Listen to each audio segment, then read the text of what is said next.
Questions कर रहे हैं वो इंडक्टेंस के लिए कर रहे हैं और इंडक्टेंस के हम लोगों को फॉर्मूले पता होने चाहिए। जल्दी बोलो। पहला फॉर्मूला तो ये एल की वैल्यू क्या होती है बच्चों, सॉरी इंड्यूस्ड ईएमएफ की वैल्यू क्या होती है, L D I by D T. अच्छा रियलिटी में ये minus L D I by D T होता है, ठीक है ना।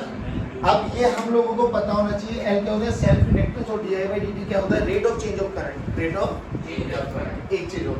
दूसरा हमें एल का फॉर्मूला पता होना चाहिए, जल्दी बोलो, mu not an square A into L. और तीसरा हमें ये वाला फॉर्मूला पता होना चाहिए 5 बाई आई। अब देखो क्या बोला गया, बोला गया हमें आईटी का ग्राफ गिवन है। बच्चों इधर देखिए, आईटी का ग्राफ हमें गिवन है और हमसे क्या बोला गया कि हमें इसका वीटी का ग्राफ कैलकुलेट करना है। बहुत सिंपल सी बात बताओ, क्या तुम्हें नहीं लग रही है स्ट्रेट लाइन है? अब ये D I by D T देखो, आई और टी का ग्राफ हमें दो ही चीजें देता है, या तो एरिया या स्लोप, या तो एरिया या एरिया क्या होता है आई इंटू टी और स्लोप क्या होता है D I by D T. तो तुझे ध्यान से देखना चाहिए ये क्या है D I by D T और ये है स्लोप। और ग्राफ कैसा है, एक स्ट्रेट लाइन, और स्ट्रेट लाइन का स्लोप हमेशा क्या होता है कांस्टेंट, क्या होता है कांस्टेंट, क्या होता है। अब ध्यान से देखा जाए तो ये स्लोप आपके पास एक्यूट एंगल बना रहा है, एक्यूट एंगल बना रहा होगा तो tan थीटा की वैल्यू पॉजिटिव होती है, यानी tan theta should be in first quadrant. और फर्स्ट क्वाड्रेंट में सारे के सारे ट्रिग्नोमेट्रिक फंक्शन क्या होते हैं पॉजिटिव, तो ये पॉजिटिव आ गया। ध्यान से देख e की value minus L D I by D T. तुम्हें नहीं लगता यहाँ से यहाँ तक L D I by D T बोले तो D I by D T का रेट चेंज कांस्टेंट है, constant into a constant number, तो v क्या बनने वाला है कांस्टेंट, बट कैसा बनने वाला है नेगेटिव। नेगेटिव का मतलब अगर मैं इसके रेस्पेक्ट में v और t का ग्राफ बनाऊं तो v कांस्टेंट है पहली बात, तो कोई भी नेगेटिव में v की एक वैल्यू मान लो, कब तक कांस्टेंट है बच्चों, यहाँ t इक्वल टू 0 से मान लो ये t/2 तक है, लेट से मान लेते t/2, तो t/2 तक वो कांस्टेंट है। उसके बाद देखो आप बताओ स्लोप कैसा है नेगेटिव, स्लोप नेगेटिव है तो नेगेटिव इनटू नेगेटिव पॉजिटिव, तो समथिंग इनटू कांस्टेंट क्वांटिटी वो भी पॉजिटिव है, बट कैसा पॉजिटिव, तो ऊपर चला गया ग्राफ, तो graph will be like this. तो ये आपका वीटी का ग्राफ बन गया। जल्दी बोलो आएंगे यहाँ से 0 से t/2 और t/2 से t, तो ये आपके पास ग्राफ बनता चला जाएगा। डन। इससे नेक्स्ट क्वेश्चन भी ऐसे ही हो जाएगा। अब उसमें क्या हुआ है उसमें भी देख लो एक बार, जल्दी देखो, ये ऐसा ग्राफ है। अब देख ध्यान से, इसका स्लोप कांस्टेंट पॉजिटिव है, इसका स्लोप कांस्टेंट नेगेटिव है, इसका स्लोप भी कांस्टेंट बट 0 है, तो यहाँ से लेके यहाँ तक कोई भी ईएमएफ इंड्यूस यानी पोटेंशियल डिफरेंस 0।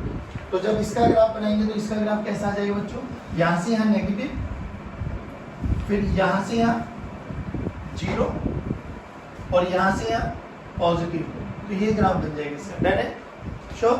अगला क्वेश्चन देखो 29th क्वेश्चन। 29th क्वेश्चन में ध्यान से सुनना, two coils of self inductance 2 milli henry and 8 milli henry are placed so close together.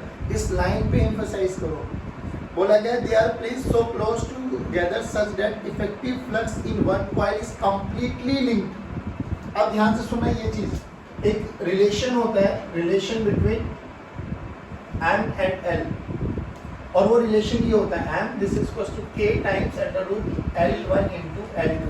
अब याद करना जो ये K होता है ना दैट इज कपलिंग कोएफिशिएंट। अब ये कपलिंग क्या होती है, इधर देखो, मान लो मेरे पास ये एक सोलेनॉइड है, ठीक, और दूसरा भी सोलेनॉइड ये है मेरे पास।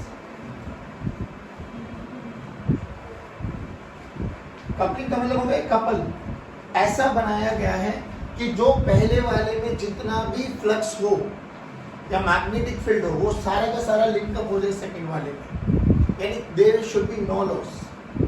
अब नो लॉस है तो इसमें k की वैल्यू क्या हो जाएगी बच्चों 1, k की वैल्यू 1। ऐसे उस लाइन को इंडिकेट करो, उस लाइन का मतलब यही है कि ऐसा रखा गया है very close to each other such that जो एक में फ्लक्स बना है वो कंप्लीटली दूसरे में हैंडओवर हो गया, मतलब वो उसको मिल गया है, यानी k की वैल्यू 1 इस केस के लिए। अगर ऐसा हो जाए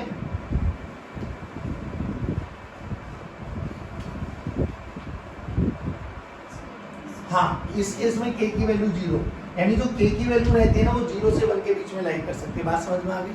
तो वहाँ पे k की वैल्यू को 1 रख दो, L1 भी गिवन है, L2 भी गिवन है, तो आपको M भी मिल जाएगा। बोलो समझ में आया? परफेक्ट। चलिए अभी आ जाओ 31 देखो।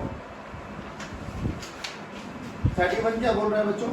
To coils and mutual inductance इतना, करंट चेंज इन इतना according to the situation, the maximum value of EMF in the coil से द कॉइल। इधर देखो ध्यान से, आई की वैल्यू हमें गिवन है I naught sine of omega T, हमें म्यूचुअल इंडक्टेंस दे दिया गया बच्चों 0.005 हेनरी, और हमें आई की वैल्यू दे दी गई है, सॉरी आई नॉट की वैल्यू 10 एम्पियर, ओमेगा की वैल्यू 100 पाई रेडियन पर सेकेंड। हमसे क्या बोला गया? Maximum EMF. हाँ भाई, मैक्सिमम ईएमएफ, जल्दी बोलो। एम का फॉर्मूला क्या होता है? ईएमएफ का formula in terms of mutual inductance क्या हो जाएगा? M into d I by, तुम्हें नहीं लगता है इसको एक बार इंटीग्रेट कर दो? जब D I by D T करोगे तो I naught cos of omega T into omega करना, एक बार differentiate D I by D T करो इसको। देखो आई नॉट कांस्टेंट है, साइन का क्या हो जाएगा? कॉस ऑफ ओमेगा टी, और ओमेगा टी का ओमेगा, तो I naught omega into cos of omega T. अरे हाँ ना बोलो। अब ध्यान से रखो, यहाँ पे ई की वैल्यू कितनी आ गई बच्चों? एम डी गिवन है I naught omega cos of omega T. बोला गया मैक्सिमम, मैक्सिमम के लिए तुम्हें नहीं लगता कॉस ओमेगा टी का फंक्शन 1 हो जाना चाहिए? अरे हाँ ना बोलो। कॉस ओमेगा टी का फंक्शन क्या हो जाना चाहिए? 1। तो ध्यान से देख, एम की वैल्यू गिवन है बच्चों, एम की वैल्यू कितनी है? 0.005 इंटू आई नॉट की वैल्यू 10 है, ओमेगा की वैल्यू 100 पाई है। क्या आंसर पाई की टर्म्स में क्या? अरे बोलो भाई।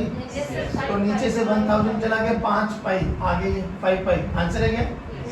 पक्का? डन। 31 हो गया। 33 देखो एक बार। What is the self inductance of the coil which produce 5 volt when the current changes from 3 ampere to 2 ampere in 1 millisecond? तुम्हें समझ में आना चाहिए। देखो क्या बोला गया है? What is the self inductance of the coil?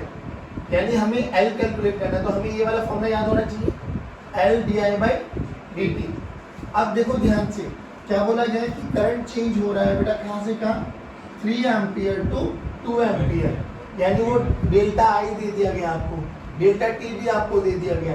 चुपचाप यहाँ पे रखो ना, ई निकालना है हम लोगों को, ई गिवन है 5 वोल्ट, एल की वैल्यू हमें निकालना है, डेल्टा आई की वैल्यू देखो 3 minus 2 1 divided by D T की वैल्यू 1 मिली सेकेंड। 1 मिली सेकेंड का मतलब 1 इंटू 10 की पावर -3, सही है? डन। तो एल की वैल्यू देखो 5 इंटू 10 की पावर -3 हेनरी, 0.005 नहीं आया बच्चों? 5 मिली हेनरी, 5 मिली हेनरी भी बोल सकते हैं इसको, कोई बड़ी बात नहीं। आओ 36 देखो। The current in self inductance L equals to 40 millihenry is to be increased uniformly from 1 ampere to 11 ampere in 4 millisecond। अभी तो ये तो सेम ही तो क्वेश्चन है, अभी नहीं आया। अब इसमें क्या करना है हम लोगों को? E कैलकुलेट करना है। E की वैल्यू देखो, सेम यही फॉर्मूला लगा दो बच्चों, L गिवन है, di by dt का रेट आपको दे दिया गया है, रख दो, दोनों को मल्टीप्लाई कर देना, you will get the answer. देखो एक बार ध्यान से,